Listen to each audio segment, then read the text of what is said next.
திருச்செந்தூர் சுப்பிரமணிய சுவாமி கோயிலில் வழங்கப்படும் பன்னீர் இலை விபூதி பிரசாதம் தனித்துவமும் மகிமையும் வாய்ந்தது. முருகப்பெருமானுக்கு 12 கைகள் உள்ளன. அதே போல பன்னீர் மரத்தின் இலையில் 12 நரம்புகள் உள்ளன. பன்னீர் இலை என்பது மருவி பன்னீர் இலை என அழைக்கப்படுகிறது. பன்னீர் இலை பார்க்க முருகனின் வேல் போலவே இருக்கும். பன்னீர் இலைக்கு வேத மந்திர சக்தி உள்ளது. 350 வருடங்களுக்கு முன்னர் திருச்செந்தூர் மேல கோபுரத்தை திருவாடுதுறை ஆதீனம் நிர்மாணித்தார். பொருள் பற்றாக்குறையின் காரணமாக பணியில் ஈடுபட்டவர்களுக்கு கூலி தர இயலவில்லை. அவர்களுக்கு இலை விபூதியை கூலியாக கொடுத்தார். கோயிலை தாண்டி வெளியே சென்று அதை பிரித்து பார்க்கும்படி கூறினார். அப்படி திறந்து பார்க்கும் போது தங்களின் வேலைக்குரிய கூலி இருந்தது.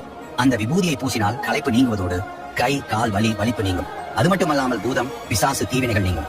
இதை போல பல சிறப்புகளை உள்ளடக்கியதாக பன்னீர் இலை விபூதிக்குள்ளது. புராணங்களில் வரக்கூடிய விஸ்வாமித்திர மகரிஷி இங்கு வந்து தரிசித்ததாகவும் அவர் இங்கு வழங்கப்பட்ட இலை விபூதி பிரசாதத்தை வாங்கி தரித்துக் கொண்டார். அதனால் அவருக்கு ஏற்பட்டிருந்த குன்ம நோய் நீங்கியது என்கிறது புராணம். ஆதிசங்கர் அருளிய சுப்பிரமணிய புஜங்கத்தில் உள்ள ஒரு ஸ்லோகத்தில் வேதங்களே பன்னீர் இலைகள் என்பது ஐதீகம். துன்பங்கள் களைந்துவிட்டு துயரங்கள் தகர்த்துவிட விடியல் என வந்துவிட்டார்.